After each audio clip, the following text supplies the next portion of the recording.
प्रिय मित्रों, आज एक पाठक ने ऐसा प्रश्न पूछा है जो कि मेरे नियमित पाठक व मित्र हैं। प्रश्न इस प्रकार है कि क्या अगर लॉन्ग टर्म बेसिस पे हम किसी नार्सिसिस्ट के साथ में अपने संबंध रखें तो उसका प्रभाव हमारे पे कितना पड़ेगा। बेसिकली प्रश्न ये हो जाता है कि क्या हम एक नार्सिसिस्ट के साथ में लॉन्ग टर्म संबंध हमें रखने चाहिए या नहीं रखने चाहिए। इसका उत्तर बहुत ही अच्छा और ढंग से देने की मैं कोशिश करूंगा। देखिए, सबसे पहली बात तो ये है कि जब भी आप नार्सिसिस्ट से मिलते हैं तो वो हमेशा आपको well dressed, charming, self assured एवं एंटरटेनिंग पर्सनालिटी के रूप में मिलेंगे, जिससे आप आसानी से उनसे प्रभावित हो जाएंगे।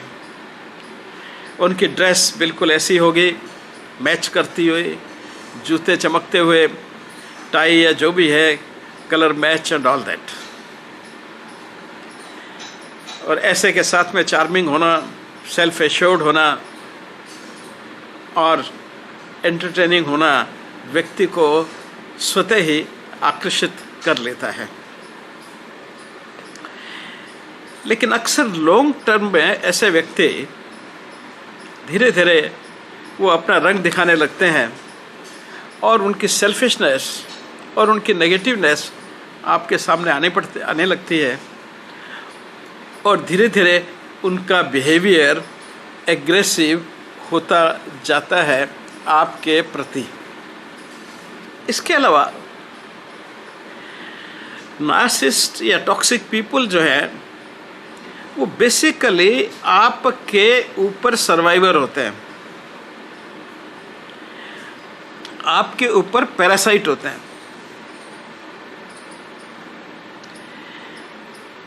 पैरासाइट किस तरह से?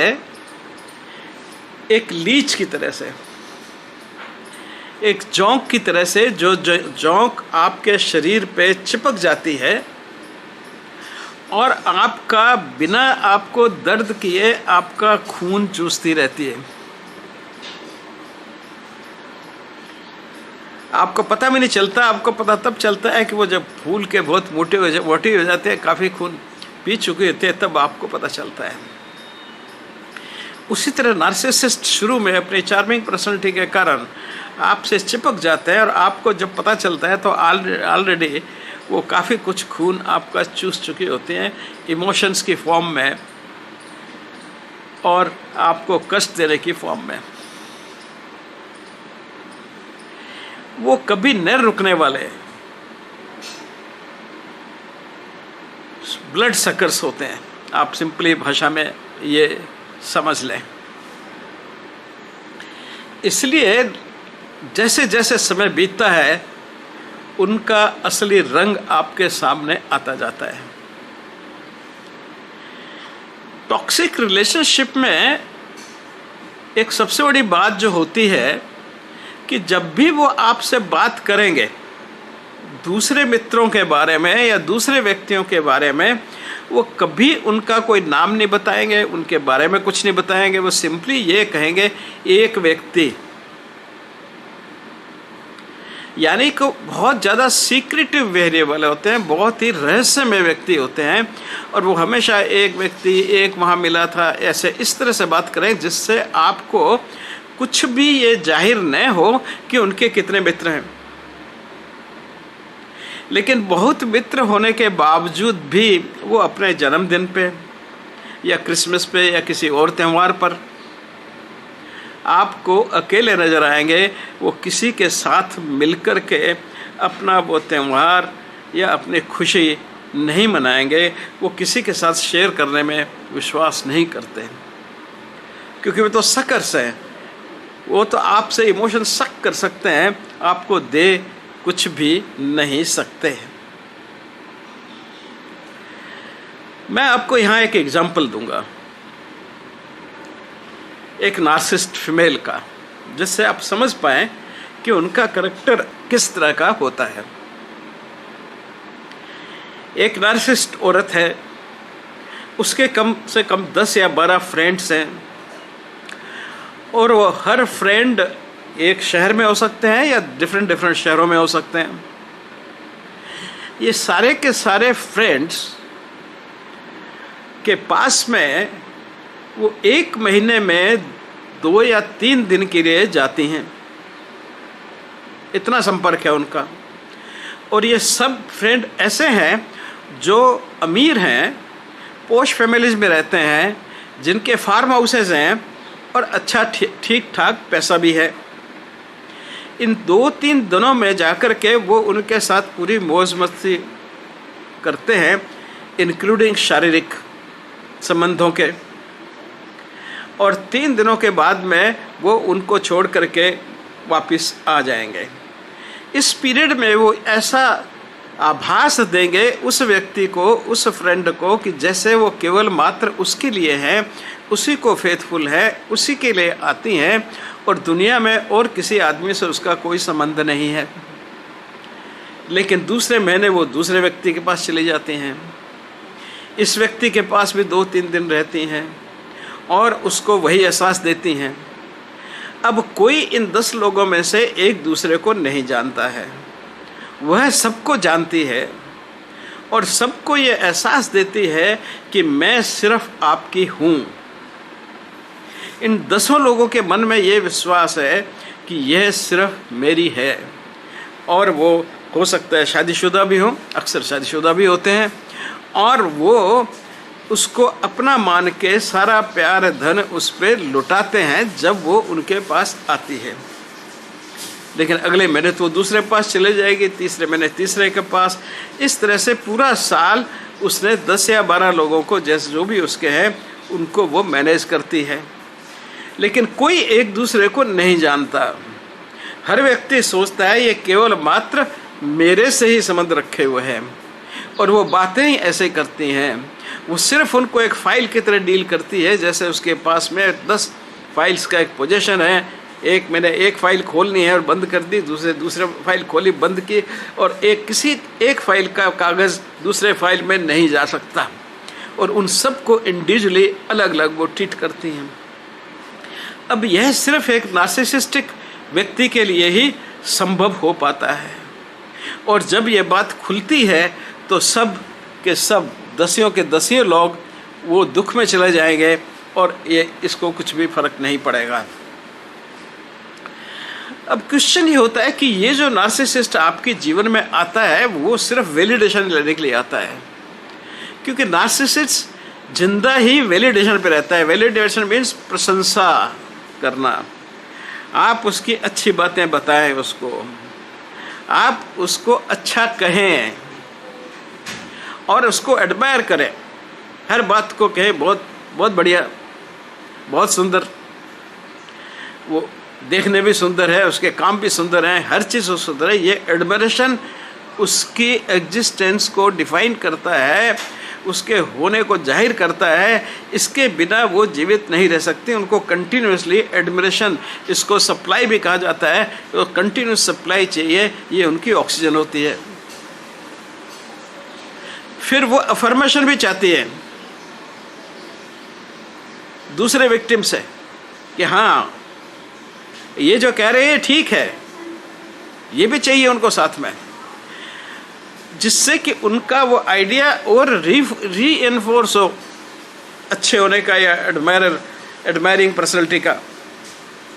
तो एडमिरेशन, वैलिडेशन, प्रशंसा, ये सब उनकी ऑक्सीजन है ना। वो फिर क्या करते हैं कि इसके लिए अपने एलाइज ढूंढते हैं, अपने दोस्त बनाते हैं कुछ लोगों को, जो उनको अनक्वेश्चनेबली सपोर्ट कर सके उनकी बात में। कोई बात वो बताए अच्छी, जिसको अच्छी लगती है, वही तो झूठ, पर अच्छी लगती है उसको सपोर्ट कर सके। क्योंकि आप तभी विश्वास करेंगे, कोई भी व्यक्ति तभी विश्वास करेगा जब उसको दूसरा व्यक्ति सपोर्ट करता है और उसके लिए उनको अनक्वेश्चनेबली हाँ करने वाले लोग, प्रशंसा करने वाले लोगों की ज़रूरत भी होती है, तो हमेशा रखते हैं। ये दूसरी बात हो गई। इसके अलावा जो एम्पाथ है उनको भी हमेशा, क्योंकि ज़्यादातर एम्पाथ ही इनके चक्कर में फंसते हैं, तो उन पे ये टॉन्ट भी कसते हैं एम्पाथ पे।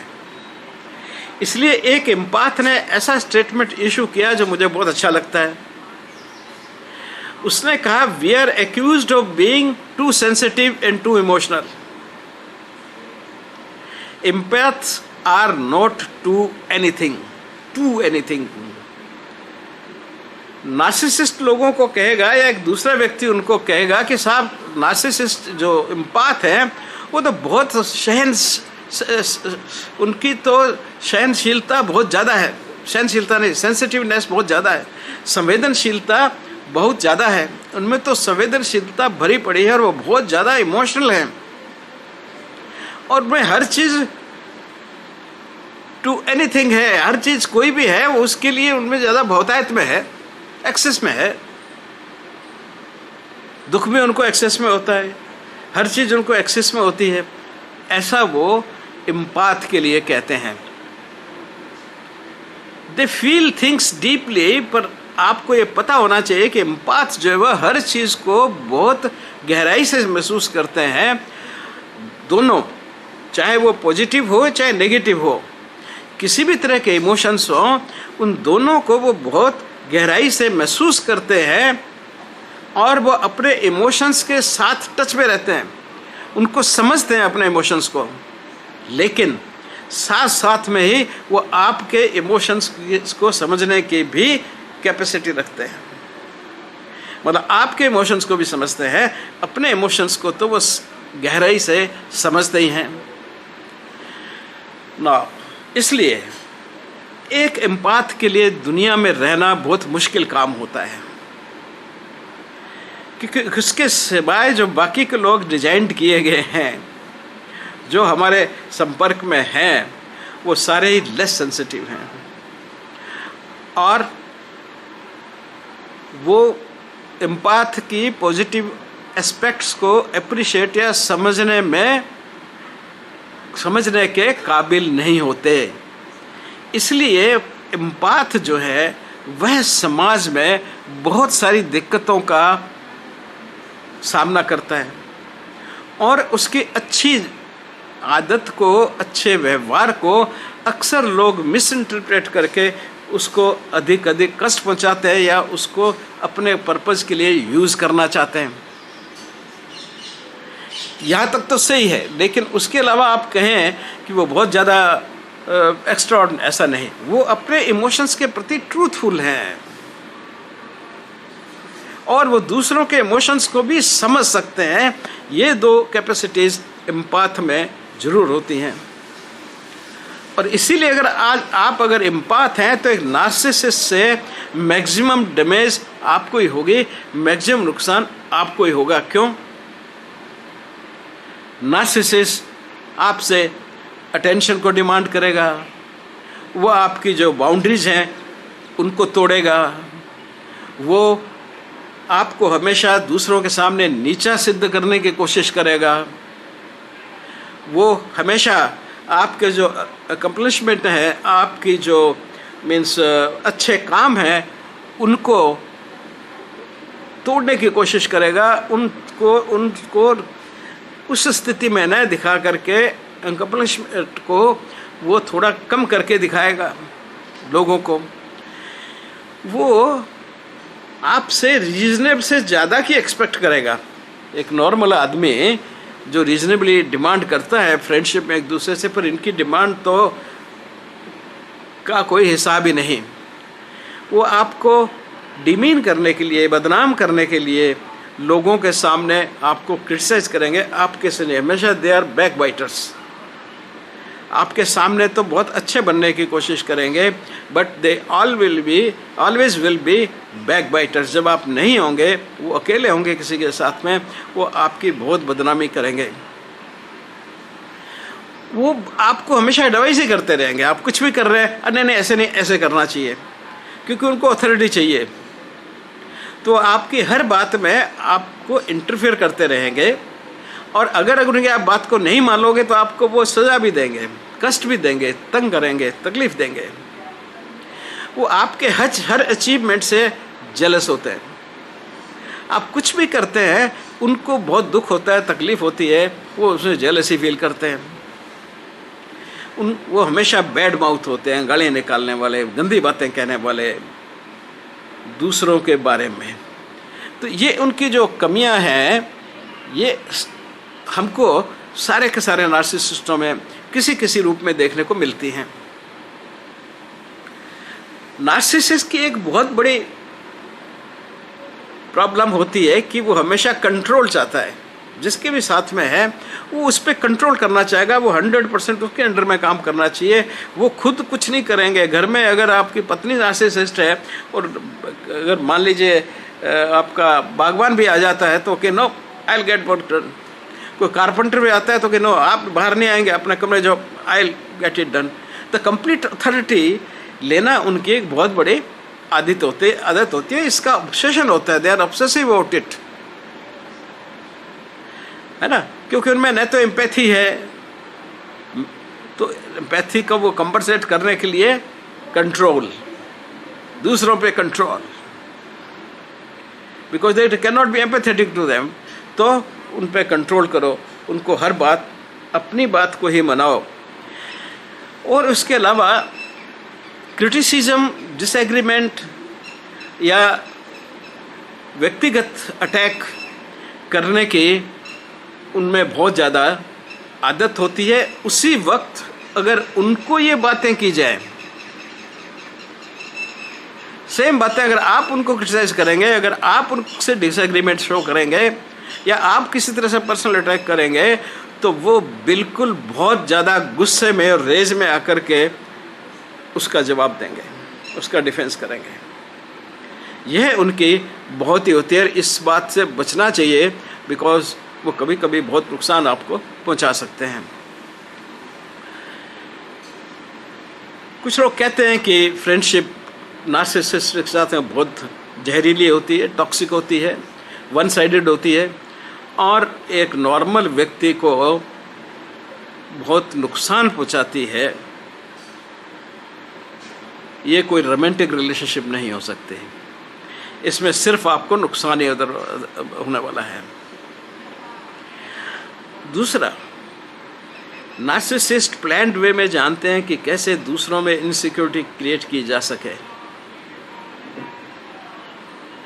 और वो इतने इनसिक्योरिटी क्रिएट कर देते हैं, इतना ज़्यादा उसको एम्पावर कर लेते हैं कि जब ये रिश्ता ख़त्म होता है तो जब बड़ा पेनफुल होता है, हीलिंग बहुत डिफ़िकल्ट होती है, रादर आपको अपना इमोशनल ओवरऑल ही करना पड़ता है। It is such A painful relationship. अब इसमें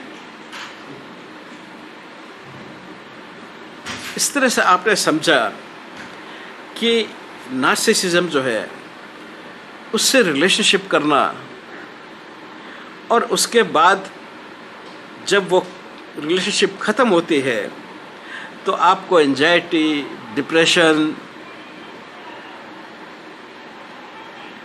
और बहुत तरह के साइकोलॉजिकल प्रॉब्लम्स हो सकती हैं, क्योंकि वो आपके किसी एक भावना पे अटैक नहीं कर रहे, वो आपकी पूरी साइकी पे अटैक करते हैं। क्योंकि उनकी नेसेसिटी है to seek supply, to seek admiration, to seek validation, to have control on people, to have an entitlement and grandiosity. अब इन सब चीज़ों के कारण क्या होता है कि धीरे धीरे वो आपको अपने नेट में, जाल में फंसा लेते हैं और आपको जब होश आता है, छोड़ने की बात आप सोचते हैं, तब तक उनके जाल में, फ्रेंडशिप के जाल में आप काफ़ी कुछ फंस चुके होते हैं। और उसके कारण जब आप उससे बाहर आते हैं तो आपको साइकोलॉजिकल जो है वो तो होता ही है, डिप्रेशन। उसके साथ में आपको हेल्थ केयर कोई भी जो है डॉक्टर से हैं उनको कंसल्ट करना पड़ता है, और हो सकता है वह हेल्थ केयर ऑफिशियल डॉक्टर आपको साइकोलॉजिस्ट या साइकेट्रिस्ट को रेफ़र करे। आप उसको पास जाने में ज़रा भी हिचक ना करें। अगर साइकोएनालिसिस या साइकोथेरेपी या साइकेट्रिक हेल्प एडवाइस होती है तो आप उसको तुरंत लें, जिससे कि आप अपनी एंजाइटी, डिप्रेशन, लोनलीनेस और कई तरह की जो चीज़ें आप में क्रिएट हो जाती हैं बाई प्रोलॉन्ग्ड नार्सिसिस्टिक रिलेशनशिप, उन सब से आप छुटकारा पा सकें। धन्यवाद।